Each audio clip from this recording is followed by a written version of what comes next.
Right breaking news చూస్తున్నాం. తెలంగాణలో జరిగిన పార్లమెంట్ ఎన్నికల్లో కాంగ్రెస్ మంచి ఫలితాలు సాధిస్తోంది. నల్గొండ, భువనగిరి, ఖమ్మంలో కాంగ్రెస్ అభ్యర్థులు దూసుకుపోతున్నారు. జహీరాబాద్ లో కాంగ్రెస్ విజయ కేతనం ఎగరవేసింది. కంటోన్మెంట్ ఉప ఎన్నికల్లోనూ కాంగ్రెస్ అభ్యర్థి గణేష్ విజయం సాధించారు.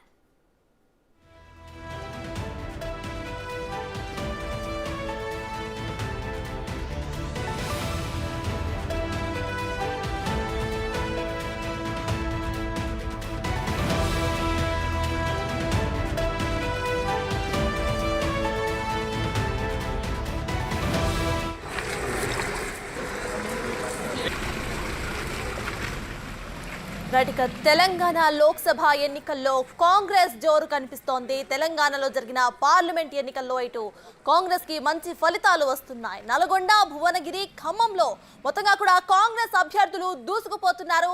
మెజారిటీతో ముందుకు వెళ్తున్నారు కాంగ్రెస్ అభ్యర్థులు. ఇటు జహీరాబాద్ లో కాంగ్రెస్ విజయ కేతనం ఎగరవేసింది.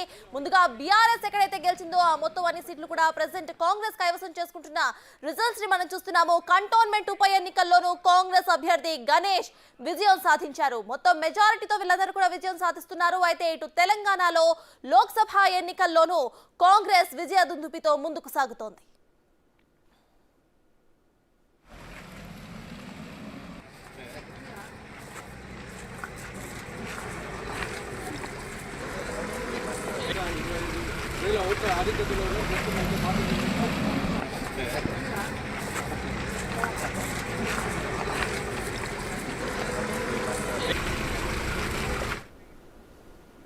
రైట్, ఇటు తెలంగాణలో కాంగ్రెస్ గెలుపుతో ముందుకు వెళ్తుంది లోక్సభ ఎన్నికల్లో. ఇదే విషయంపై పూర్తి డీటెయిల్స్ ను మా అసోసియేట్ ఇన్పుట్ ఎడిటర్ నగేష్ అందించడానికి లైవ్ లో సిద్ధంగా ఉన్నారు.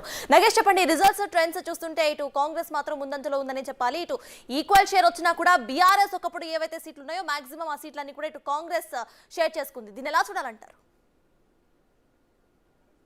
మొన్నటి 10 ఏళ్ల వరకు కూడా తెలంగాణ రాష్ట్రంలో ప్రభుత్వాన్ని నడిపించిన పరిస్థితి, కానీ ఈరోజు మాత్రం వాళ్ళకి ఒక్క సీటు కూడా దక్కలేని పరిస్థితి మనం చూడవచ్చు. ఎందుకంటే ఒక మెదకు వస్తుందని చెప్పి మొదట భావించారు, కానీ ఆ మెదకు కూడా ప్రస్తుతం బీజేపీ ఆధిక్యం దిశగా దూసుకెళ్తున్న పరిస్థితి. ఇక ఓవరాల్గా చూస్తే కనుక తెలంగాణలో 17 పార్లమెంటు స్థానాలకి అలాగే కంటోన్మెంట్కు సంబంధించిన ఉప ఎన్నిక కూడా జరిగింది. కంటోన్మెంట్లో ఆల్రెడీ శ్రీ గణేష్ విజయం సాధించిన పరిస్థితిని మనం చూడవచ్చు. 30,000 పైచీలు కోట్లతో శ్రీ గణేష్ ఘన విజయం సాధించాడు. కానీ అక్కడ కూడా బీఆర్ఎస్ పార్టీ 3వ స్థానానికే పరిమితమైంది. అంటే తెలంగాణలో బీఆర్ఎస్ పార్టీకి సంబంధించి ప్రజలు విశ్వసించడం కావచ్చు, ప్రజలు బీఆర్ఎస్ పార్టీ ఉందా అన్న కోణాన్ని కూడా మర్చిపోయినట్టుగా మనకు అర్థమవుతోంది. నిన్న మొన్నటి వరకు ఒక ఎమ్మెల్సీ సీటు గెలిచిన తర్వాత వాళ్ళ నాయకులు రకరకాల వ్యాఖ్యానాలు చేశారు. బీఆర్ఎస్ పార్టీ అంటే 111 ఓట్లతో స్థానిక సంస్థల్లో మహబూబ్నగర్ అభ్యర్థి గెలిచిన తర్వాత మొత్తం పార్లమెంట్లో మాకు ఖచ్చితంగా 5-6 సీట్లు వస్తాయని చెప్పి వాళ్ళు చెప్పిన పరిస్థితి. కానీ ఈరోజు కనుక పార్లమెంటుకు సంబంధించి అలాగే కంటోన్మెంట్ ఉప ఎన్నికకు సంబంధించి చూస్తే కనుక ఎక్కడ కూడా వాళ్ళకు ఏ ఒక్క సీటు కూడా దక్కలేదు. కంటోన్మెంట్లో కూడా సానుభూతికి సంబంధించిన ఓట్లు పడతాయని భావించిన పరిస్థితి. కానీ కంటోన్మెంట్లో శ్రీ గణేష్ కాంగ్రెస్ అభ్యర్థి విజయం వైపు దూసుకెళ్లి గెలిచిన పరిస్థితి మనం చూడవచ్చు. ఇక మిగతా ఓవరాల్గా 17 పార్లమెంటు స్థానాలకు సంబంధించి కాంగ్రెస్ అలాగే బీజేపీ పోటాపోటీ లీడ్తో దూసుకెళ్తున్న పరిస్థితి చూడవచ్చు. ఇక నల్గొండకు సంబంధించి కందూరు జైవీర్ రెడ్డి మాజీ హోంమంత్రి జానారెడ్డి కుమారుడు 5,07,000 ఓట్ల పైచీలుకు రికార్డు మెజారిటీతో దూసుకెళ్తున్నాడు.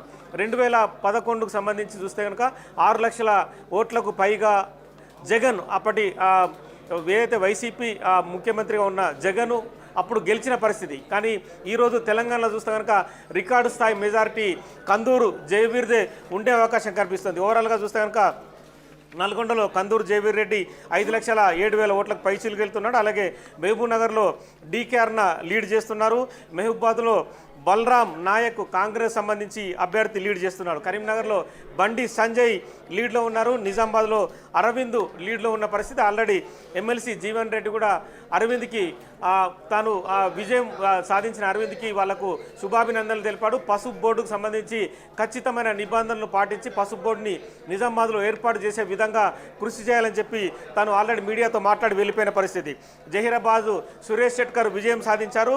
తను కూడా మంచి మెజారిటీతో గెలిచిన పరిస్థితి చూడవచ్చు. మెదక్లో బీజేపీ రఘునందన్ రావు ప్రస్తుతం లీడ్లో కనిపిస్తున్నారు. నాగర్ కర్నూలులో కాంగ్రెస్ అభ్యర్థి మల్లు రవి కూడా సమీప బీఆర్ఎస్ అభ్యర్థి ప్రవీణ్ కుమార్ కూడా తాను ఆధిక్యంలో ఉన్న పరిస్థితి మనం చూడవచ్చు. ఆదిలాబాద్లో గోడెం నగేష్ బీజేపీ అభ్యర్థి కూడా లీడ్లో దూసుకెళ్తున్నారు. హైదరాబాద్లో చూస్తే కనుక ఎంఐఎం ఎప్పటిలాగానే 50,000 పైచీలకు మెజారిటీతో అసదుద్దీన్ ఓవైసీ దూసుకెళ్తున్నాడు. కానీ మొదట కొన్ని 2-3 రౌండ్లలో మాధవీలత కొంత లీడును చూపించారు. కానీ తదుపరి ఆ లీడు కొనసాగలేకపోయింది.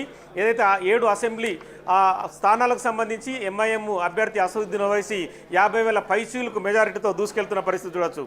పెద్దపల్లి వివేక్ ఎమ్మెల్యే కుమారుడు వంశీకృష్ణ దూసుకెళ్తున్నాడు. గోమాస నగేష్ బీజేపీ అభ్యర్థి మీద లీడ్లో తను కొనసాగుతున్న పరిస్థితి. భువనగిరి సామల కిరణ్ కుమార్ రెడ్డి కూడా 1,00,000కు పైగా మెజారిటీతో తన విజయం వైపు దూసుకెళ్తున్నారు. చేవెళ్లలో బీజేపీ అభ్యర్థి కొండ విశ్వేశ్వరరెడ్డి ఆల్రెడీ గెలిచినట్టుగా భావించవచ్చు. రంజిత్ రెడ్డి కూడా కొండ విశ్వేశ్వరరెడ్డికి శుభాభినందనలు తెలుపుతూ తాను కౌంటింగ్ కేంద్రం నుంచి వెళ్ళిపోయారు. సికింద్రాబాద్లో కూడా బీజేపీ రాష్ట్ర అధ్యక్షుడు కిషన్ రెడ్డి లీడు దిశగా ముందుకెళ్తున్నారు. ఖమ్మంలో కొత్త అభ్యర్థి కాంగ్రెస్ సంబంధించి రామసాయం రఘురామరెడ్డి ప్రస్తుతం లీడ్లో ఉన్నారు. తను కూడా 1,00,000కు పైగా మెజారిటీతో దూసుకెళ్తున్నారు. ఆల్రెడీ బీఆర్ఎస్ సంబంధించిన అభ్యర్థి నామ నాగేశ్వరరావు 2 రౌండ్లు పూర్తయిన తర్వాతనే తాను గెలవనని చెప్పి కౌంటింగ్ కేంద్రం నుంచి బయటకు వెళ్ళిపోయిన పరిస్థితి చూడొచ్చు. అలాగే బీజేపీ తాండ్ర వినోద్రావుని కొత్త అభ్యర్థిని బీజేపీ నియమించింది. కానీ అక్కడ ఎటువంటి ప్రభావం చూపలేని పరిస్థితిని మనం చూడవచ్చు. ఓవరాల్గా 17 పార్లమెంటుకు సంబంధించి 8 కాంగ్రెస్ 8 బీజేపీ లీడ్లో ఉన్నాయి. ఆల్రెడీ కాంగ్రెస్ పార్టీ కంటోన్మెంట్కి సంబంధించిన ఎమ్మెల్యే విజయం సాధించి కాంగ్రెస్ తెలంగాణ రాష్ట్రంలో లీడ్ చేస్తున్నట్టుగా మనకు ఎన్నికల ఫలితాల సరళిని బట్టి అర్థమవుతోంది. అయితే నగేష్ ఇటు చూస్తే ప్రీవియస్గా ఒకసారి సీట్ కౌంట్ని మనం చూస్తే కాంగ్రెస్ 3 సీట్లతో ఉండింది. ఇంకా ఇటుగా బీజేపీ చూస్తే 4 సీట్స్. అయితే ఇది ఒక బిగ్ జంప్ అనే చెప్పుకోవచ్చా? ఇటు కాంగ్రెస్కి 8, బీజేపీకి 8, బీఆర్ఎస్ 0. దీన్ని ఎలా చూడాలంటారు? ఖచ్చితంగా అంటే ఎన్నికల సరళి ఫలితాలను బట్టి ప్రజల మూడు మారినట్టుగా అర్థమవుతోంది. మల్కజిగిరి కూడా అంటే ముఖ్యమంత్రి రేవంత్ రెడ్డి ప్రాతినిధ్యం నిన్న మొన్నటి వరకు వహించారు. ఆ స్థానంలో కూడా ఈటెల రాజేందర్ ఆ గెలుపుకు దగ్గరలో అంటే గెలుపు అఫీషియల్గా ప్రకటించలేదు, తను కూడా గెలిచినట్టుగానే మనం భావించవచ్చు. అంటే బీఆర్ఎస్ ఓటు ఏదైతే ఉందో అది బీజేపీకి టర్న్ అయినట్టుగా కొన్ని పరిస్థితులను బట్టి మనకు అర్థమవుతుంది. ఎందుకంటే బీఆర్ఎస్ శ్రేణులు కూడా అయితే ఎలక్షన్ జరిగిన క్రమంలో తాము గెలవకున్న మంచిదే, ఖచ్చితంగా బీజేపీ వాళ్ళకన్నా ఓటు వేయండి అని వాళ్ళు ఒక సందేశాన్ని వాళ్ళు ఇంటర్నల్గా ఇచ్చినట్టుగా తెలుస్తుంది. ఆ క్రమంలోనే బీజేపీకి బీఆర్ఎస్కి సంబంధించిన ఓట్లు టర్న్ అయ్యి బీజేపీ ప్రస్తుతం 8 స్థానాల్లో లీడుని కనబరుస్తుంది. సో ఈ ఎన్నికల ఫలితాలు కూడా అదే విషయాన్ని స్పష్టం చేస్తున్నాయి. కానీ నిన్న మొన్నటి వరకు 10 ఏళ్ల పాటు రాష్ట్రాన్ని ఏలిన బీఆర్ఎస్ పార్టీకి ఏ ఒక్క సీటు రాకపోవడం రాజకీయ పరిశీలకులను కూడా ఆశ్చర్యానికి గురి చేస్తుంది. ఎందుకంటే తాము ఎన్నో పథకాలను ప్రవేశపెట్టాం, తెలంగాణ రాష్ట్రమే తమతో అభివృద్ధి చెందిందని చెప్పి చాలాసార్లు కేసీఆర్ చెప్పిన పరిస్థితి. ఈ మధ్య ఒక ప్రెస్ మీట్లో కూడా కేసీఆర్ ప్రధానమంత్రి అభ్యర్థంలో మీరు ఉన్నారంటే కూడా ఎందుకున్నాను, ఎందుకు ఎవరు వదులుకుంటారు, నేను కూడా ప్రధానమంత్రిని అవుతాను, అవకాశం వస్తే వదులుకుంటానా అన్న మాటలను కూడా మనం ఇక్కడ గమనించాల్సిన పరిస్థితి కనిపిస్తుంది. మరి ఆ స్థాయిలో ఉన్న పార్టీ ఒక్కసారిగా కిందికి వెళ్ళిన పరిస్థితి. నిన్న మొన్నటి వరకు కూడా మాజీ మంత్రి కేటీఆర్ కూడా దాదాపుగా 5-6 స్థానాలు గెలుస్తాం, ఖచ్చితంగా లీడ్ చేస్తాం, పార్లమెంట్లో తాము కూడా ఒక శక్తిగా నిలబడతామన్నారు. కానీ ఎక్కడ కూడా ఓటర్ పైన బీఆర్ఎస్ పార్టీకి సంబంధించిన ప్రభావం కనిపించలేదు. బీఆర్ఎస్ రాష్ట్రాన్ని ఏలినట్టుగా కూడా మనకు ఎక్కడ స్పష్టంగా కనిపించలేదు. మరి ఈ 10 ఏళ్ల కాలంలో వాళ్ళు చేసిన అభివృద్ధి అంటున్నారు, కానీ అభివృద్ధి చేసిరా లేదా అనేది ప్రజలు ఓటు ద్వారా నిరూపించారని చెప్పచ్చు. బీఆర్ఎస్ని ఓటమితో సాగనంపిన పరిస్థితి మనకు కనిపిస్తుంది. నగేష్, ఇంకో ఇంపార్టెంట్ 2 క్యాండిడేట్ లిస్ట్ చూసుకుంటే ఇటు అసదుద్దీన్ ఓవైసీ మరియు మాధవీలత, వీళ్ళిద్దరి మధ్య కూడా గట్టి పోటీనే ఉంది. మాధవీలతనే గెలుస్తారు అని అనుకున్న అసదుద్దీన్ ఓవైసీ ప్రెసెంట్ లీడ్లో కనిపిస్తున్నారు. సో ఈ ట్రెండ్ని ఎలా చూడాలంటారు? బీజేపీ అక్కడ ఓడిపోవడానికి మెయిన్ రీజన్స్ ఏమనుకోవచ్చు? బీజేపీ కొత్త అభ్యర్థిని నియమించడం అనేది కొంచెం మైనస్ కనిపిస్తుంది. అందులో రాజాసింగ్ లాంటి గోషమ్మాల్ ఎమ్మెల్యే కూడా మొదట మాధవీలతకు టికెట్ ఇస్తే హైదరాబాద్లో మొగోళ్ళ లేరా అన్న డైరెక్ట్ కామెంట్ని అక్కడ ప్రస్తావించాడు. ఆ ప్రభావం కూడా చాలా వరకు కనిపించిందని మనం ఖచ్చితంగా చెప్పవచ్చు. ఎందుకంటే రాజాసింగ్ అతను హిందూ కట్టర్ అని అతనికి పేరుంది. చాలా వరకు అక్కడ నియోజకవర్గాల్లో తను ఓటు బ్యాంకుని మరల్చే అవకాశం కనిపిస్తుంది. అంటే బీజేపీలో మాధవీలతకు సంబంధించి అంటే ప్రెసిడెంట్ కావచ్చు, మిగతా నేతలు కావచ్చు, అంటే ఎక్కడైతే ఆ ముస్లిం ఓట్లున్న ఆ ప్రభావిత ప్రాంతాల్లో ఎక్కువ శాతం ఏదైతే బీజేపీకి సంబంధించి ఆ మైనారిటీలని తాము ఆదుకుంటామన్న విషయాన్ని ఎక్కడ ఎక్స్పోజ్ చేయలేకపోయారు. మామూలుగానే అసదుద్దీన్ ఓవైసీ ప్రతిసారి గెలుస్తూ వస్తాడు. ఈ క్రమంలోనే అసదుద్దీన్ ఓవైసీనే ముస్లిం ఓటర్లు నమ్మారు. ఆ 7 కాన్స్టిట్యున్సీలు కూడా ముస్లింకి సంబంధించిన మైనార్టీలకు సంబంధించిన ఎమ్మెల్యే అభ్యర్థులు ఉండడం కూడా ఎంఐఎంకు కలిసి వచ్చిందని మనం ఖచ్చితంగా చెప్పొచ్చు. సో మొత్తంగా ఇటు కాంగ్రెస్ అండ్ బీజేపీ ప్రెసెంట్ లీడ్లో కనిపిస్తున్నాయి విత్ 8 and 8 షేర్. అయితే బీఆర్ఎస్ అయితే ఇప్పటి వరకు ఖాతా తెరవలేదు, కంప్లీట్ జీరోలో కనిపిస్తుంది. కాబట్టి ఆల్రెడీ మనం ఇటు చూసాము సీఎం ఎలక్షన్స్లో కూడా కేసీఆర్ కానివ్వండి వాళ్ళ తర్వాత మాట్లాడిన విషయాలు మనం ఒకసారి గుర్తు తెచ్చుకుంటే ఈసారి వాళ్ళు ఎలా రియాక్ట్ అయ్యే అవకాశాలు ఉన్నాయనుకోవచ్చు. ఇప్పటికైనా కేసీఆర్ వచ్చి మాట్లాడతారా లేకపోతే ఓటమిని తీసుకుంటారనుకోవచ్చా?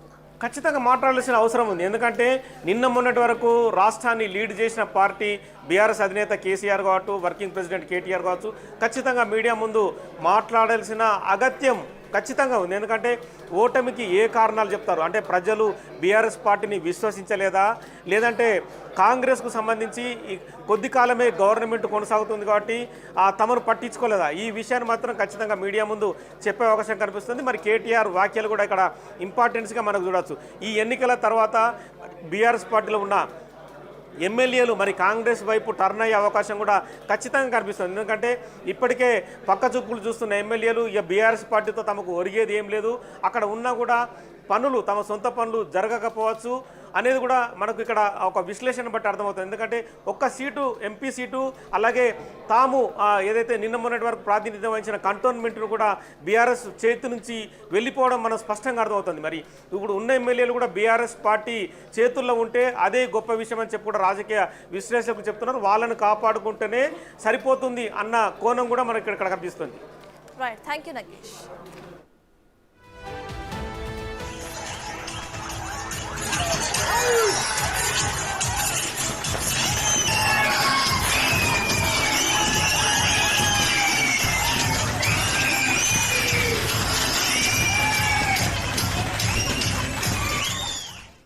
తెలంగాణ లోక్సభ అప్డేట్స్ ఎలా ఉంటే ఇటు ఏపీలో